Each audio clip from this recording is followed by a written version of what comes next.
আসসালামু আলাইকুম। আশা করি আপনারা ভালো আছেন। আপনারা এই যে আমেরিকার সুন্দর সুন্দর বাড়ি, এই বাড়িগুলা প্রায়ই দেখতে চান এবং এই বাড়ি সম্পর্কে ইনফরমেশান জানতে চান। আমার এর আগের ভিডিওগুলো আপনারা অনেক পছন্দ করেছেন। বিশেষ করে নিউ ইয়র্ক স্টেটে যারা থাকেন, নিউ ইয়র্কের কোথায় একটু অল্প দামে বা তুলনামূলক কম দামে বাড়ি কিনতে পাওয়া যায়, সেই সম্পর্কিত ইনফরমেশান দিয়েই সাজানো আজকের এই ভিডিও। আমেরিকার সুন্দর বাড়িগুলা আপনাদেরকে দেখানোর পাশাপাশি আমি আপনাদের সাথে কথা বলবো যে নিউ ইয়র্ক স্টেটের যে 5টা শহরে এখনও সাধ্যের মধ্যে আপনি বাড়ি কিনতে পারবেন, সেই 5টা শহর নিয়ে আশা করি এই ভিডিওটি আপনাদের ভালো লাগবে। নিউ ইয়র্ক শহরের কথা আসলেই আমাদের চোখে পড়ে ম্যানহাটন বা ম্যানহাটনের যে বড় বড় বিল্ডিং সেগুলা, কিন্তু আপনারা যদি একটু শহর থেকে বাইরে যান বা আপস্টেট নিউ ইয়র্কের দিকে আসেন, তাহলেই দেখবেন এরকম সবুজ শ্যামল পরিবেশ এবং এখানকার যে বাড়িগুলা সেটাও কিন্তু অনেক সুন্দর, আবার অনেকের সাধ্যের মধ্যে। আমি আপনাদেরকে বাড়ির ভিতরে যে কী কী রয়েছে সেই জিনিসগুলো একটু দেখাচ্ছি। অ্যাজ ইউজুয়াল ডুপ্লেক্স বাড়িগুলোতে আপনার নিচে ড্রয়িংস যে জায়গা সেটা থাকছে, তারপর কিচেন থাকে, তারপর আপনার যে লিভিং রুম সেটা, তারপর বেডরুম, অর্থাৎ আপনার সাধ্য অনুযায়ী আপনি যদি বড় বাড়ি কিনতে চান হয়তো রুমের সংখ্যা অনেক বেশি থাকে, বাথরুমের সংখ্যা অনেক বেশি থাকে। আপনি যদি ছোট বাড়ি কিনতে চান তাহলে হয়তো 2টা রুম থাকবে, একটা ফুল বাথরুম থাকবে, একটা হাফ বাথরুম থাকবে, তারপর ড্রয়িং বা ডাইনিং স্পেসটা একটু ছোট হবে। অর্থাৎ যত বেশি স্কোয়ার ফিট হবে বাড়ির দাম তত বেশি হবে, ট্যাক্স তত বেশি হবে।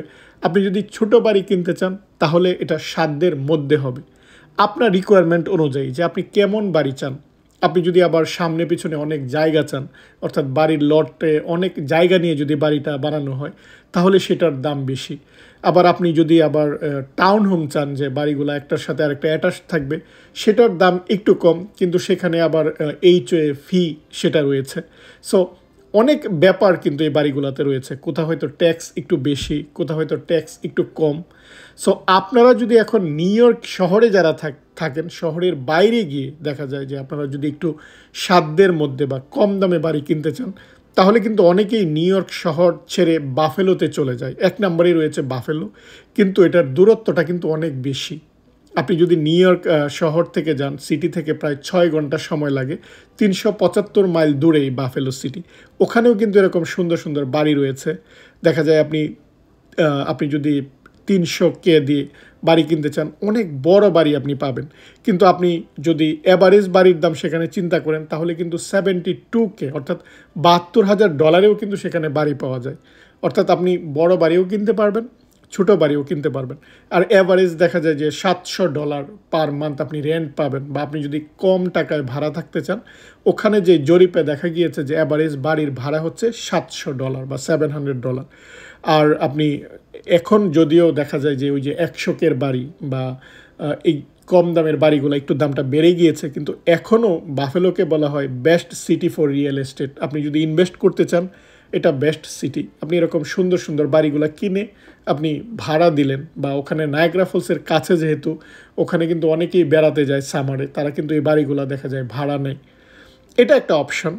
2 নাম্বার আর একটা সিটির কথা বলবো, সেটা হচ্ছে বিংহামটন। আপনারা যারা এত দূরে যেতে না চান, বাফেলোর পর বাংলাদেশিদের কাছে এখন পপুলার হয়েছে বিংহামটন। এটা নিউ ইয়র্ক আপনি যদি সেন্টার বলেন, এখান থেকে প্রায় 200 মাইল দূরে, অর্থাৎ 3 ঘন্টার মতো সময় লাগে। তার মানে আপনার 6 ঘন্টা আপনাকে দূরে যেতে হবে না, 3 ঘন্টা সময় যদি আপনি যান বিংহামটনে। এখানেও কিন্তু অনেক ছোট ছোট বাড়ি, অর্থাৎ আমি যেটা দেখলাম যে সাধ্যের মধ্যে বা সবচেয়ে কম দামে নিউ ইয়র্কে এখন বাড়ি বিক্রি হচ্ছে এই বিংহামটনে। ছোট ছোট বাড়ি কিন্তু আপনার এই সবই রয়েছে। আপনার 2-3টা রুম বা বাথরুম, বা আপনি যদি অফিস স্পেস হিসাবে ব্যবহার করতে চান সেই জায়গা, সব কিছু মিলে থাকার মতো বা সাধ্যের মধ্যে, বা আপনি যদি ভাড়া দিতে চান সেটাও পসিবল। অর্থাৎ আপনি সাধ্যের মধ্যে বাড়ি কিনতে পারবেন বিংহামটনে, এবং প্রচুর বাংলাদেশি কিন্তু এখন বাড়ি কিনছে। 3 নাম্বার যদি আমি বলি তাহলে অ্যালবেনি যেই শহর, যেটা বা স্টেট ক্যাপিটাল, নিউ ইয়র্ক স্টেটের ক্যাপিটাল, সেটা একটু কাছাকাছি প্রায় 150 মাইল দূরে, তবু 2.5 ঘন্টার মতো সময় লাগে আপনি যদি শহর থেকে যেতে চান নিউ ইয়র্ক, বা আমি যদি বলি যে ম্যানহাটন থেকে শহর থেকে আপনি যেতে চান তাহলে এই সময়টুকুর প্রয়োজন। ওখানেও কিন্তু প্রচুর বাংলাদেশিদের বসবাস। প্রায় 1 লাখের মতো মানুষ ওখানে বসবাস করে। ওখানেও কিন্তু আপনি যদি বাড়ি কিনতে চান তাহলে $172K হচ্ছে অ্যাভারেজ প্রাইস, অর্থাৎ $172,000। তার মানে আপনি যদি 200K আপনি খরচ করেন, $200,000 খরচ করেন, তাহলে কিন্তু একটা বাড়ি কিনতে পারবেন। বা অ্যাভারেজ ভাড়া হচ্ছে প্রায় $800। $800 আপনি এই বাড়িগুলায় ভাড়া থাকতে পারবেন বা ভাড়া দিতে পারবেন। তার মানে আপনি ইনভেস্টও কিন্তু করতে পারেন, এই টাকাটা খরচ করে আপনি বাড়িটা কিনে ভাড়া দিয়ে রাখলেন। সো বাফেলো, বিংহামটন, তারপর অ্যালবেনির কথা বললাম। এখন যদি আপনি আরও কাছাকাছি আসতে চান তাহলে হাডসন একটা শহর রয়েছে, সেখানেও সাধ্যের মধ্যে বাড়ি কেনা যাচ্ছে। এটা শহর থেকে 128 মাইল দূরে, অর্থাৎ 2 ঘন্টার মতো সময় লাগবে। এই শহরেও আপনি দেখা যায় এখনও প্রচুর বাংলাদেশি এখনও যায়নি, কিন্তু বাংলাদেশি নিউ ইয়র্কের সব জায়গায় রয়েছে এবং এখানেও আপনার সাধ্যের মধ্যে বা নিউ ইয়র্কের অন্যান্য শহরটির তুলনায় কম দামে আপনি এই জায়গাটায় বাড়ি কিনতে পারবেন। আমি আপনাদেরকে এই যে বাড়িগুলো দেখাচ্ছিলাম, যে বাড়িগুলোর ভিতরের পরিবেশ বা বাইরের পরিবেশটা কেমন। আপনি যদি একটু কম দামে বাড়ি কিনতে চান তাহলে শহর থেকে একটু দূরে যেতে হবে বা একটু কান্ট্রি সাইডে যেতে হবে। কিন্তু আমরা মূলত যে কান্ট্রি সাইডগুলোতে যাই, যেখানে আবার বাংলাদেশি রয়েছে বা বাংলাদেশি এনভায়রনমেন্ট রয়েছে বা কাজের সুযোগ, সেই কাজের সুযোগ দেখে কিন্তু আপনাকে যেতে হবে। যে আপনি এখন একটু দূরে চলে গেলেন বা একটু এরকম গ্রামীণ পরিবেশে গেলেন, বাড়ি কিন্তু আপনি কম দামে পাবেন। কিন্তু মেইন যেই জিনিসটাই ইম্পর্টেন্ট সেটা হচ্ছে আপনি ওখানে কাজ করবেন কি। যারা এখানে পড়ালেখা করে আমেরিকায়, তারা কিন্তু খুব সহজেই যেই চাকরিগুলো, সেই চাকরিগুলো কিন্তু তারা করতে পারে। আমার ভালো লাগে, আমি যখন শহর থেকে আপস্টেটের দিকে যাই বা আমি যখন নায়াগ্রা ফলসের দিকে যাই, এই যে এক পাশে পেনসিলভেনিয়া, আরেক পাশে যে নিউ ইয়র্ক স্টেট, আর এই যে রাস্তা, দুই পাশে যে বড় বড় পাহাড়, সেটা কিন্তু খুবই সুন্দর লাগে দেখতে। বিশেষ করে এই সময়টায় যখন গাছে গাছে সবুজ পাতা, এই সময়টা একদম দেখবেন সবুজ শ্যামল পরিবেশ। আবার যখন পাতার বর্ণ পরিবর্তন হয়, আপনি যখন ফল সিজনে যাবেন তখন দেখবেন যে রঙিন পাতা, অর্থাৎ যাত্রাপথটাও কিন্তু খুবই সুন্দর।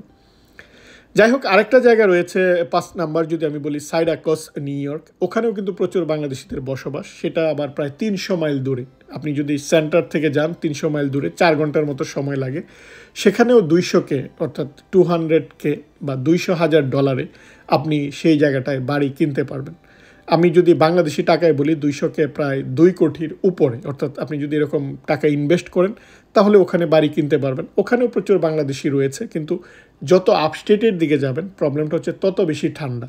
অর্থাৎ আপনি যদি নিউ ইয়র্ক শহর থেকে নায়াগ্রা ফলসের দিকে যান, যত নায়াগ্রা ফলসের কাছাকাছি যাবেন তাহলে বুঝবেন যে ওই দিকে ঠান্ডাটা বেশি হয় বা শীতকালে তুষারপাত হয় বা তুষার জমে থাকে। এই ঠান্ডার সাথে কিন্তু আপনাকে মোকাবেলা করতে হবে। আশা করি এই ছোট্ট ভিডিওটি আপনাদের ভালো লেগেছে। আপনারা ভালো থাকবেন। পরবর্তী ব্লগে আবারও কথা হবে। আল্লাহ হাফেজ।